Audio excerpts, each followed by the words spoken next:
চলেন শুরু করি আর কি। তো আমরা গতদিন দেখছিলাম পিপিসি সেলস ক্যাম্পেইন। তো আমরা যখন পিপিসিতে সেলস ক্যাম্পেইন করি, ধরেন আমরা যদি ক্যাম্পেইনে যাওয়ার পরে এখান থেকে যদি সেলস ক্যাম্পেইন দেই, এখানে দেখেন সেলস ক্যাম্পেইন দেওয়ার পরে আমাদের কি বলে যে কনভার্সন গোল সেট আপ করতে বলে আর কি। কনভার্সন গোল বিষয়টা কি? যেমন ধরেন আমরা তাহলে একটা কাজ করতে হবে, এটা দেখানোর জন্য আমাদের একটা শর্টকাটে ওয়েবসাইট বানিয়ে নিতে হবে। তো আমরা জানি তো এই যে টেস্টডব্লিউপিতে গেলে কি শর্টকাটে একটা ওয়েবসাইট বানানো যায় না? ওকে, দেখি এখানে লগ ইন দিই। আচ্ছা, অ্যাকাউন্ট যদি না থাকে, আচ্ছা অ্যাকাউন্ট না থাকলেও হবে, শর্টকাটে আমরা সেট আপ ইট নাও দিয়ে ওকে এইটা আমরা অ্যাক্সেস ইট নাও দিয়ে এখানে একটা শর্টকাটে 2 দিনের জন্য একটা ওয়ার্ডপ্রেস ওয়েবসাইট বানিয়ে নিতে পারি। আচ্ছা, তো এটাকে ই কমার্স করার জন্য আপনারা জানেন যে আমরা কি করি, থিম থেকে নতুন একটা থিম সেট আপ দিই। এই যে অ্যাস্ট্রা আছে, এটা দিয়ে শর্টকাটে বানানো যায়। তো অ্যাস্ট্রা থিমটা সেট আপ করে নিতে পারেন। এরপর এটাকে অ্যাক্টিভ করেন। অ্যাক্টিভ করার পরে আমরা এই অ্যাস্ট্রার যে অপশনস আছে, এখানে অপশন থেকে স্টার্টার টেমপ্লেট, স্টার্ট বিল্ডিং, মানে খুব সহজে, মানে কয়েকটা ক্লিকে একটা ই কমার্স ওয়েবসাইট বানানো হয়ে যায় আর কি। ওকে, এখান থেকে আমাদের একটা টেমপ্লেট পছন্দ করতে হবে। এখানে অনেকগুলো ই কমার্সের টেমপ্লেট আছে, আপনারা যে কোনোটাই পছন্দ করতে পারেন। আচ্ছা, কই গেল? এখানে আবার ব্যাক আসলো। আচ্ছা, স্টেপ ব্যাক যায়। স্টার্টার টেমপ্লেট, এলিমিনেটর চুজ করেন। ওকে, আচ্ছা এখান থেকে আমরা আগে এইটা দিয়ে করছিলাম না আমরা একসময়, এটা দিয়ে আরেকটা আছে, এটাও করতে পারেন। যে এখানে সার্চ দিতে পারেন অর্গানিক নাম, এটা একটা অর্গানিক টেমপ্লেট আছে, এটাও ই কমার্সের জন্য। সো এখান থেকে অর্গানিক, কন্টিনিউ, এগুলো কিছুই করা লাগবে না। আই আন্ডারস্ট্যান্ড দিয়ে এটা ক্লিক দিলে এই যে জাস্ট এটা 100% হলে একটা ই কমার্স ওয়েবসাইট হয়ে যাবে। তো এখন দেখেন এখানে আমাদের বলছে কি যে কনভার্সন গোল, অর্থাৎ একজন কাস্টমার কোন পর্যন্ত গেলে আপনার ওয়েবসাইট একটা কনভার্সন মানে কি, যে উদ্দেশ্যে অ্যাড দিয়েছেন সেটা ফুলফিল হয়। ই কমার্সের ক্ষেত্রে কনভার্সন কি, কেউ যদি কাস্টমার প্রোডাক্টটা কেনে তাইলেই তো কি হচ্ছে, একটা কনভার্সন হচ্ছে। তাহলে কাস্টমার কোন পর্যন্ত গেল এটা তো আপনাকে ট্র্যাক করতে হবে। ফেসবুকের ক্ষেত্রে আমরা ট্র্যাকিং করছি না, পিক্সেল দিয়ে, সার্ভার সাইড ট্র্যাকিং দিয়ে। তাইলে গুগল অ্যাডসের ক্ষেত্রেও তো ট্র্যাকিং করা লাগবে। তো গুগল অ্যাডসের ক্ষেত্রে যখন ট্র্যাকিং করি তখন আমাদের মূলত এদের কনভার্সন গোল থেকে সিলেক্ট করে দেওয়া যায়। যেমন ধরুন আমাদের কিন্তু আপাতত পার্সেস আছে, বাট এইখানে দেখেন ইরোর আছে। তার মানে কি আমরা তো এখনো ওই কাস্টমার যে পার্সেস পর্যন্ত গেছে কিনা এটা তো আমরা এখনো ট্র্যাক করি নাই। ওকে, দেখি কি অবস্থা এটা ওয়েবসাইটটার। ওকে, হয়ে গেছে। আচ্ছা, finish set up then.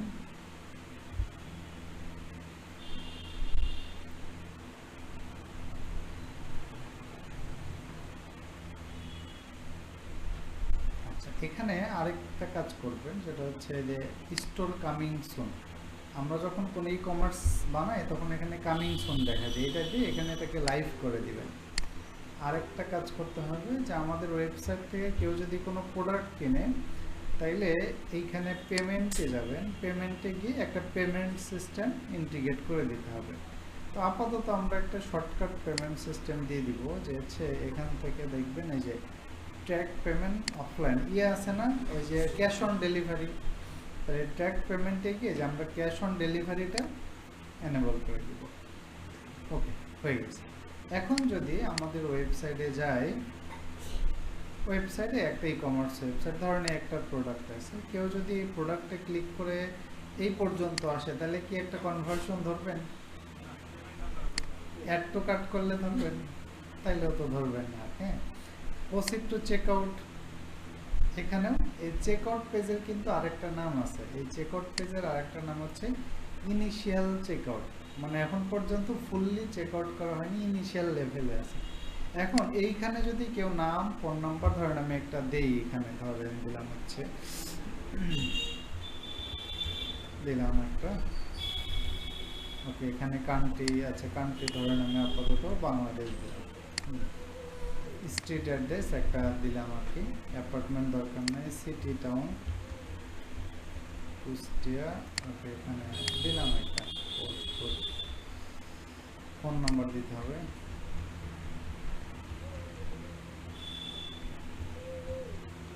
Payment cash on delivery আছে, অর্ডার প্লেস করে দিচ্ছি।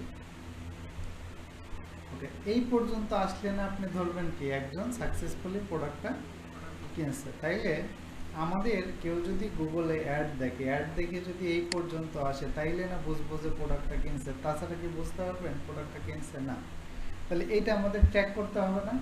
ট্র্যাক করতে হবে। তাইলে এই জন্য আমরা চলেন আজকে গুগল অ্যাডসের ক্ষেত্রে কিভাবে ট্র্যাকিং করা যায়। আপনারা যখন ফেসবুক অ্যাড শিখছেন, ফেসবুক অ্যাডের ট্র্যাকিং কয় ধরনের ছিল? দুই ধরনের। একটা হচ্ছে ব্রাউজার সাইট থেকে ট্র্যাকিং, যেটা পিক্সেলের মাধ্যমে করা যায়, আর একটা হচ্ছে সার্ভার সাইট ট্র্যাকিং। তবে গুগলের ক্ষেত্রে আপাতত সার্ভার সাইট ট্র্যাকিং জরুরি না, অর্থাৎ গুগলের ক্ষেত্রে জাস্ট আমরা এমনি ট্র্যাকিং করলেই পারবো। তো ট্র্যাকিং করতে গেলে কি করব চলেন, এখানে এই যে আপনি যে পারচেজ পর্যন্ত গেছে এটা সিলেক্ট করে দিতে হবে, কিন্তু সিলেক্ট করে দেওয়ার আগে তো আমাকে ট্র্যাকিং সিস্টেমটা সেট আপ করতে হবে। তো চলেন আমরা কিভাবে ট্র্যাকিং সিস্টেম সেট আপ করে দেখি। তো ট্র্যাকিং সিস্টেম সেট আপ করার জন্য প্রথমেই আমাদের যেতে হবে গোল। গোল মানে কি, আমাদের উদ্দেশ্য কি? হ্যাঁ, তো গোল এখানে যাব আমরা। গোলে গিয়ে এখানে নিচের দিকে আসেন, নিচের দিকে আসার পরে কি বলছে, আচ্ছা এইখানে দেখেন কিছু গোল টোল আগে থেকে, এটা পুরাতন অ্যাকাউন্ট, তো এখানে অ্যাড চালানো হয়, যার কারণে আগের ক্যাম্পেইনের ক্ষেত্রে এখানে বেশ কিছু বিষয়পত্র আছে আর কি। তো আমরা কি নতুন একটা ওয়েবসাইটের জন্য করতে যাচ্ছি, তাহলে আমাদের যেটা করতে হবে, এই যে দেখেন ক্রিয়েট কনভার্সন অ্যাকশন। কনভার্সন মানে কি, যে কেউ যদি কিনে তাহলে এটা হচ্ছে কনভার্সন। তো আমরা এখানে ক্রিয়েট, এখানে ক্লিক করব। ক্লিক করে আমাদের কোন কোনটা অ্যাভেলেবল আছে এটা আমাদেরকে জানাবে। ওকে, এরপরে আসছে দেখেন আপনি কি কি ট্র্যাক করতে পারবেন। Conversion on website, conversion on app, আর conversion from phone call. Phone কলটা আমরা এখনো দেখি নাই, ফোন কলটা আমরা পরে দেখবো। আরেকটা হচ্ছে অফলাইন কনভার্সন, মানে কেউ যদি আপনার শপে এসে পারচেস করে, সেটা হচ্ছে অফলাইন কনভার্সন। তো আমরা আজকে করবো কি, কনভার্সন অন ওয়েবসাইট। তাহলে এদের মোবাইলটা এটা বাদ, ফোন কল এটা বাদ। ওকে, এখানে বাই ডিফল্ট হিসেবে একটা ওয়েবসাইট দেখাচ্ছে, বাট এই ওয়েবসাইটের ক্ষেত্রে আমরা করবো না। আমরা এখানে এডিটে যাব, যে আজকে যে আমাদের ওয়েবসাইটটা বানাইলাম এই ওয়েবসাইটের ক্ষেত্রে তো আমরা করবো, তাই না? ওকে, দেখি ঠিক আছে নাকি ওয়েবসাইট। হ্যাঁ, এই ওয়েবসাইটের লিঙ্কটা নিব। আপনারা কি করবেন, তো ওখান থেকে একটা বানিয়ে দিবেন, বানিয়ে নেওয়ার পর এখানে দিয়ে দিবেন, দিয়ে স্ক্যান দিতে হবে। কেন স্ক্যান দিতে হবে? ওরা চেক করবে যে আপনার ওয়েবসাইটটা আসলে কোনো ই কমার্স ওয়েবসাইট কিনা। ওকে, আচ্ছা, এরপরে আমাদের বলছে গুগল ট্যাগ।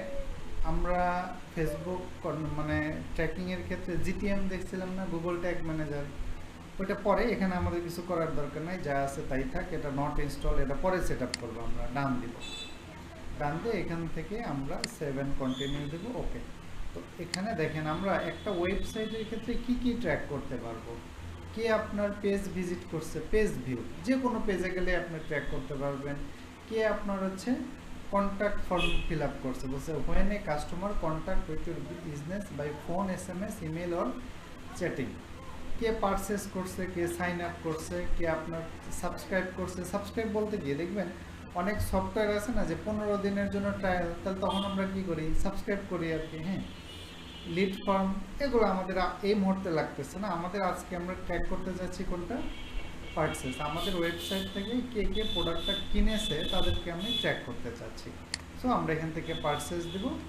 পারচেসের পরে হলো, আমরা যদি পরে দেই যাবে না, আপনাকে এখানে একটা কনভার্সন অ্যাকশন সেট করতে হবে।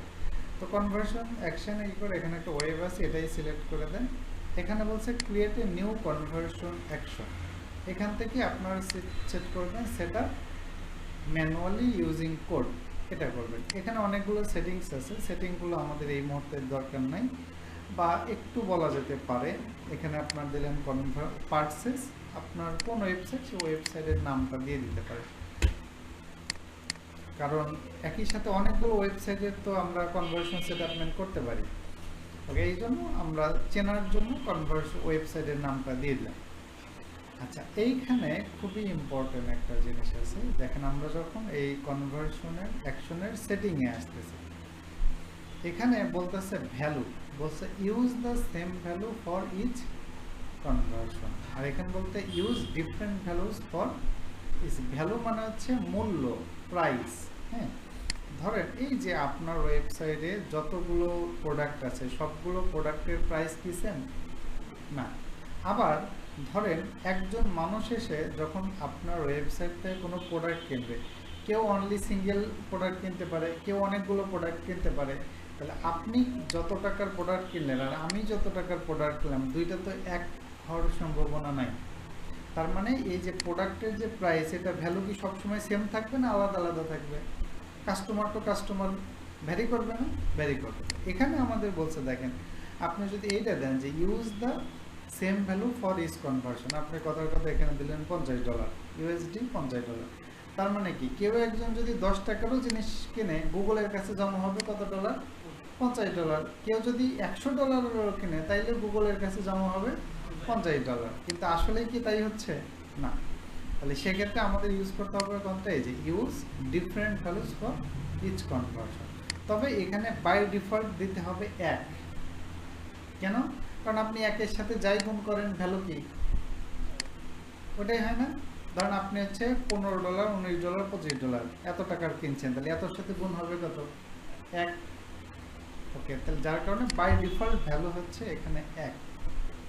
আচ্ছা, এখন এইখানে হচ্ছে আমরা ই কমার্সের ক্ষেত্রে এটাই থাকবে। একটু পরে হচ্ছে এইখানে আর একটা আছে কাউন্ট। কাউন্ট বলতে ধরেন একজন মানুষ একটা ওয়েবসাইট থেকে তো 10 বারও পারচেস করতে পারে। 10 বার পারচেস যদি করে, তাহলে আপনি ভাই ক্লাস টাইমে কেন কল দেন? ক্লাসে আসি না, আপনি জানেন না ক্লাস হয় এখন? না, ক্লাস তো সবসময় 11টায় হয় ভাই, আপনি 12টার পরে কল দিবেন।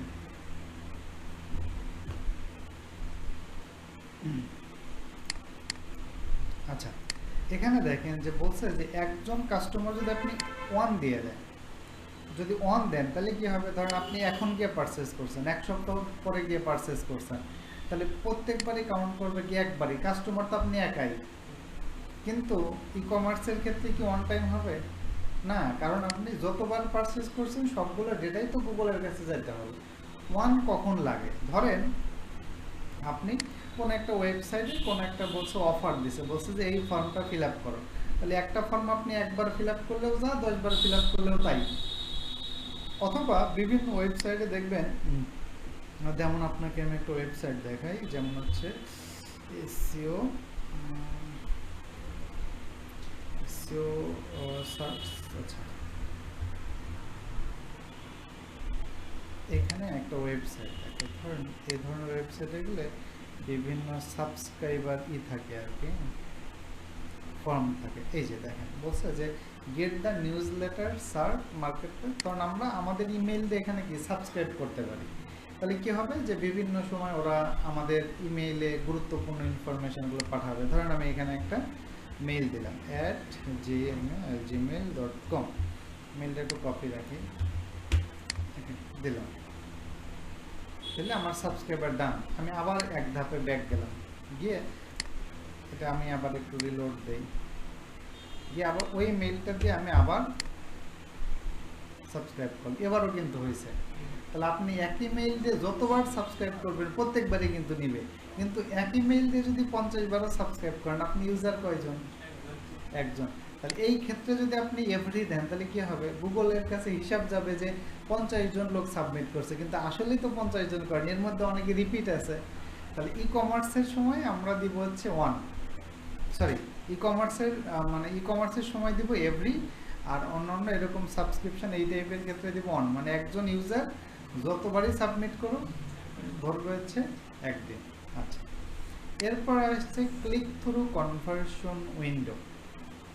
আচ্ছা, ক্লিক থ্রু কনভার্সন উইন্ডো বলে, ধরেন আপনি গুগলে কোনো একটা অ্যাড দেখছেন, আমি যদি সার্চ করি পেস্ট হোস্টিং, এটা লিখেই সার্চ করে আপনি ধরেন কোনো একটা অ্যাড দেখছেন, দেখি অ্যাড, এই যে একটা অ্যাড দেখাচ্ছে স্পন্সর, এখানে ক্লিক করছেন। এখন আপনি ক্লিক করার পরে এই মুহূর্তে তো এই সার্ভিস বা প্রোডাক্টটা নাও কিনতে পারেন, পরে কিনতে পারেন না, 2 দিন পরে, 5 দিন পরে, 1 সপ্তাহ পরে। অথবা আপনি যখন ফার্স্ট টাইম অ্যাডটা দেখে গুগলে আসলেন, এখন কিনলেন না, কিন্তু আপনার ওয়েবসাইটের নামটা মনে থাকলো হোস্টিংগার। পরে আপনি সেকেন্ড টাইম যখন কিনবেন তখন কী করলেন, ডিরেক্টলি ব্রাউজারে গিয়ে hostinggar.com লিখে ঢুকে কিনলেন। অথবা আপনি কী করলেন, এই লিঙ্কটা হচ্ছে আপনার কম্পিউটারে কোথায় সেভ রাখলেন, পরে এটা দিয়ে ঢুকলেন। তাইলে যখন অ্যাড দেখছেন তখন কিনেননি, পরে যদি কিনেন তাইলে এই ক্রেডিট টাকা আপনি তখন কেনেননি, পরে কিনছেন, পরে আবার অ্যাড দেখেও কিনেননি, এমনি ঢুকে কিনছেন। তাহলে এখানে একটা আছে ক্লিক থ্রু কনভার্সন উইন্ডো, এখানে বলছে conversion can happen days after someone interact with your ad. দেখেন এখানে বলছে select how much time someone interact with ad want to use the count conversion. এখানে 90 ডেজ দেওয়া আছে, মূলত আমরা ম্যাক্সিমাম 30 ডেজ দিই, কারণ আমি 30 ডেজ দিলাম। তার মানে হচ্ছে একটা অ্যাডে ক্লিক করার পরে আপনি যদি 30 দিনের মধ্যে ওই প্রোডাক্টটা কিনেন তাহলে এই ক্রেডিট হচ্ছে গুগলের, এবং গুগল এটা হিসাব করে আপনাকে দেখাবে যে ধরেন আপনি অ্যাড চালাইছেন 2 মাস, তাহলে এই 30 দিনের মধ্যে যারা কিনছে ওই হিসাবটা গুগলের কাছে আপনাকে রিপোর্ট থেকে দেখতে পারবেন যে এতগুলো কনভার্সন হয়েছে। এখন প্রশ্ন হচ্ছে যে একবার অ্যাড দেখার পরে আপনি কিনছেন কি কিনেননি, এই তথ্য গুগল কেমনে বুঝবে? হ্যাঁ, এখন প্রথমে কোথায় সেভ হয়ে থাকে এই তথ্যটা? প্রথমে হচ্ছে কোথায় সেভ হয়ে থাকে, আমরা যখন কোনো ওয়েবসাইট ব্রাউজ করি, যেমন আমি আপনাকে একটা ওয়েবসাইট দেখাই, স্টেপ ডট, আপনার এটা পরিচিত, এটার নাম মনে ভুল হয়েছে, STPE হবে। এই যে দেখেন বিভিন্ন ওয়েবসাইটে গেলে এরকম একটা নোটিফিকেশন দেয় না, দ্য ওয়েবসাইট ইউজ কুকি, হয় অ্যাকসেপ্ট করেন অথবা ডিনাই করেন, এরকম অপশন আছে না? অপশন আছে না? ওকে, ঠিক আছে। তাহলে কুকি জিনিসটা কি? কুকি হচ্ছে আপনার হলো যখন আমি হচ্ছে এদের অ্যালাউ দিব, ধরেন আমি অ্যালাউ দিলাম, তাহলে এরা কি করবে, একটা টেক্সট ফাইল, একটা ফাইল আমাদের ব্রাউজারে আমাদের কম্পিউটারে জমা রাখবে। ওই ফাইলের মধ্যে কি কি থাকবে, এই ওয়েবসাইটে আমি কখন আসলাম, কোন পেজ ব্রাউজ করলাম, কোথায় ক্লিক করলাম। আমি যদি যেমন ধরেন ফেসবুকে যখন আপনার ব্রাউজারে একবার লগ ইন করেন, প্রত্যেকবার ঢুকতে গেলে কি বারবার লগ ইন করা লাগে? কেন? তাহলে ফেসবুক কেমনে বুঝে যে আপনি লগ ইন আছেন? কারণ হচ্ছে ফেসবুক এই সিস্টেমে বোঝে যে ফেসবুকে যখন আপনি লগ ইন করেন, ওই যে টার্মস কন্ডিশনে ক্লিক দেন, তখন কি করে ওদের একটা কুকি ফাইল আমাদের কম্পিউটারে জমা রাখে। সেকেন্ড টাইম যখন আপনি ফেসবুকে আবার লগ ইন করতে যান, তখন এই কুকিটা ফেসবুকের কাছে জানায় যে এই ইউজারকে আমি চিনি, অলরেডি লগ ইন করা আছে, একে আর আলাদা করে লগ ইন করানোর দরকার নাই। ঠিক আছে, তাইলে দেখেন যখন আপনি একটা অ্যাড দেখে এই ওয়েবসাইটে আসলেন, সাথে সাথে এই যে আপনার তথ্যগুলো, আপনি যে অ্যাড দেখে আসছেন, কোন অ্যাড দেখে আসছেন, কয় তারিখে আসছেন, সবগুলো তথ্য গুগলের মানে গুগল হচ্ছে কি করে, এই ব্রাউজারে কুকি আকারে জমা রাখে। তাহলে ওই যে 30 দিনের পর্যন্ত দেখলেই কি হয়, বুঝে ফেলে যেটা কোন কুকি, কোন ইউজার, ওইভাবে কাউন্ট করে। ওকে, তবে 90 ডেজ আসলে এটা অনেক বেশি সময় হয়ে যায়, কারণ একটা জিনিস দেখার পর 3 মাস পরে কিনবে এরকম আসলে হয় না। কিনলে যার দরকার সে ভাই 15 থেকে 20 দিন, ম্যাক্সিমাম 1 মাস এর মধ্যেই কিনে ফেলবে, নাইলে আর সে কিনবেই না। ওকে, আপনারা দেখেন, চিন্তা করেন যে কোনো জিনিস আপনি 3 মাস হলো দেখে দেখে তারপরে কিনছেন, এরকম হয় না। আচ্ছা, এরপরে আরেকটা আছে হচ্ছে engaged view conversion window. View মানে আপনি কোনো একটা অ্যাড মনে করেন যে ক্লিক করেন নাই, খালি ভিউ করছেন। ভিউ করা মানে কি, যে তাকায় থাকছেন 2-3 সেকেন্ড, এই তথ্যটাও আছে। তাহলে এই অনুযায়ী হচ্ছে এটা 3 দিনই থাক। আচ্ছা আচ্ছা, আর আরেকটা আছে, আরেকটা হচ্ছে এনগেজ,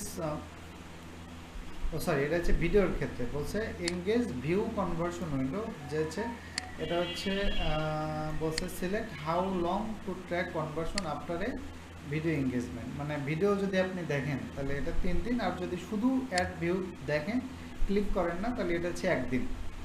কারণ 1 দিন ক্লিক না করলে তো আপনার মনে থাকবে না 1 দিনের। হ্যাঁ, আর অ্যাট্রিবিউশন এটা হচ্ছে, এটা যদিও অনেকগুলো ছিল, এখন এআই আসার কারণে এগুলো বাদ দিয়ে দিয়েছে। এই জিনিসটা কি, ধরেন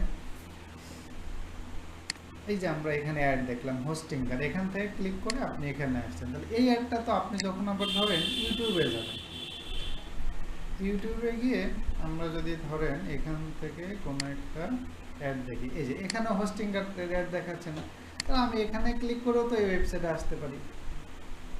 ওকে, তাহলে আগের বার আসছেন গুগল থেকে আর সেকেন্ড টাইম আসছেন ইউটিউব থেকে, দুইটাই কিন্তু হোস্টিং কার্ডের। তাহলে এখন ক্রেডিট কার্ড আপনি যদি এখন কেনেন হোস্টিং কার্ড থেকে যদি কোনো সার্ভিস কিনেন, তাহলে ক্রেডিট কার্ড প্রথমবারের মানে প্রথম যে অ্যাডটা দেখছিলেন তাকে ক্রেডিট দিবে নাকি? মানে অ্যাড তো দুই জায়গায় চলতেছে, একটা হচ্ছে পিপিসি অ্যাড চলতেছে আর এটা কি, এটা তো ডিসপ্লে অ্যাড বা ভিডিও অ্যাড। তাহলে ক্রেডিট নিয়ে তো মারামারি লাগবে, কারণ কি সার্চের বলবে কি যেটা আমার ক্রেডিট আমি প্রথম দেখাইছি, আর হচ্ছে ইউটিউব বলবে কি আরে এটা আমার ক্রেডিট সর্বশেষ তো আমি দেখায় কনভার্ট করে নিয়ে সেল করাইছি। তাহলে ক্রেডিট নিয়ে মারামারি, এখন কে ক্রেডিট নেবে? সেই ক্রেডিটটা হচ্ছে এইখানে আমরা আগে ইউজ করতাম হচ্ছে লাস্ট ক্লিক, মানে সর্বশেষ যেখানে ক্লিক করছে তারই ক্রেডিট। বাট গুগল বর্তমানে ইউজ করতেছে হচ্ছে data driven system. Data driven বলতে আপনার ইউজারের ডাটা অ্যানালাইসিস করে মানে কোন মানে আপনি গুগল থেকে গিয়েছে সবচেয়ে ভালো ওয়েবসাইট ব্রাউজ করছেন বা ঘাটাঘাটি করছেন কিনা, ইউজারের বিহেভিয়ার ট্র্যাক করবে, অথবা ইউটিউব থেকে গিয়ে সরাসরি কিনছেন কিনা বা এক্সপ্লোর করছেন কিনা। তাহলে একজন ইউজারের ডেটা অ্যানালাইসিস করে যার আসলে কন্ট্রিবিউশন বেশি থাকবে ক্রেডিট তার, কে আগে করছে কে পরে করছে এটা নিয়ে মারামারি করার দিন শেষ। আগে এটা ছিল, দেখেন এই যে লাস্ট ক্লিক আর বলছে কি ফার্স্ট ক্লিক, যে প্রথমে ক্লিক করছে আপনি যদি এইটা দিতেন তাহলে যে প্রথমে ক্লিক করছে ক্রেডিট তার। তারপরে হচ্ছে লিনিয়ার ছিল, ভাই সবাইকে ক্রেডিট দিব, বাট এগুলো তো সবই কি করছে নো লঙ্গার অ্যাভেলেবল, সব বাদ। এখন কি ডাটা ডিভেন, সো ডাটা ডিভেনই থাক। আচ্ছা, তো এখান থেকে আমাদের আর কোনো কাজ নাই, আপাতত সেট আপ ম্যানুয়ালি দিয়ে আমরা এখান থেকে ডান দিয়ে বের হয়ে যাব, বের হয়ে যে 7 কন্টিনিউ দিব।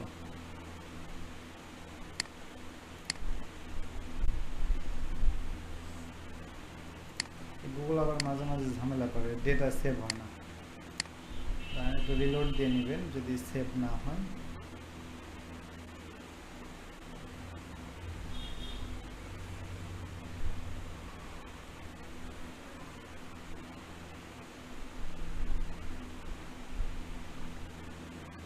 আচ্ছা, আবার এসছে, ওকে সমস্যা নেই, আবার জাস্ট এই ফোন কলটা উঠে দিয়ে 7 কন্টিনিউ পারচেস অ্যাড কম্পোনেন্ট এখান থেকে সিলেক্ট করে দেন ম্যানুয়াল 7 কন্টিনিউ।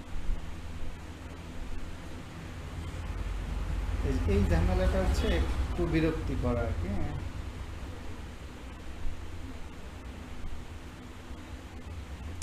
সেভ হচ্ছে না,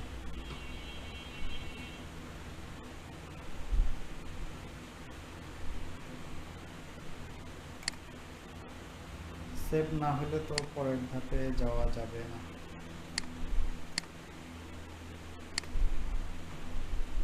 এখানে আরেকটা, এটা তো সেট আপ ইন প্রোগ্রেসে আছে,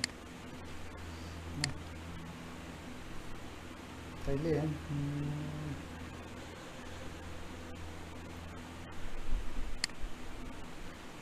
সেভ হতে পারে, টেকনিক্যাল ইস্যুর কারণে সেভ হচ্ছে না।